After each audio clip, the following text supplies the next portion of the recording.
Nós parar agora que uma fase importante, que tá é connector bridge, que você anda mira aqui na, e também você anda mira nos traz é gebouw E, que tá é gebouw que lo tem é contact stand na, é boss gates na, e eigenlijk tour é parte que lo vai comunicar com o avião na e o pasahero na. Nós estamos preparando caba para fase 2 para por preparar iniciar o mais rápido possível. Tá sendo que nós está purba, maneira de mencionar o rato para mim, fast track é proyecto.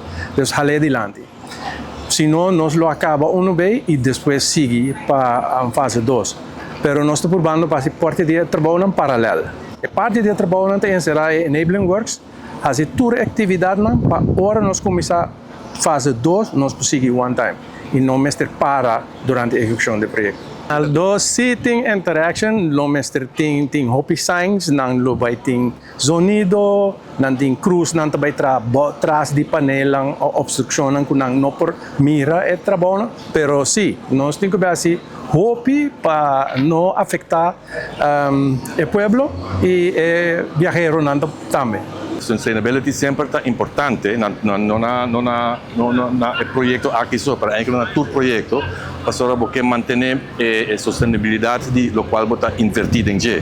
Se você invertir o projeto aqui não está costa tiki placa, então porque para não tá não wordo manter sustenido mais largo tá possível. Correto. Se é environmental friendly, nós está based está mantendo nosso green program, caminho que nós está separando turnos waste não, diferentes buckets não, para nós por ir não caminhar este vai depositar, pero separar acaba. We've already seen the benefits of some of the early completion. We finished phase 1A, which was namely the half of the new check-in hall and the new baggage handling system.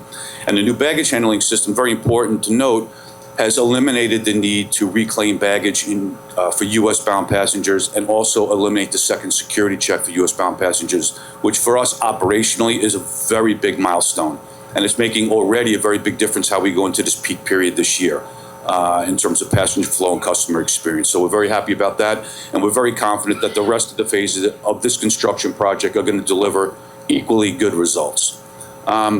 Also important to note, this project represents one of the largest public infrastructure projects in Aruba's history. And so it's very important for us, it's very important for Aruba's economy, and it's a responsibility that we take very seriously.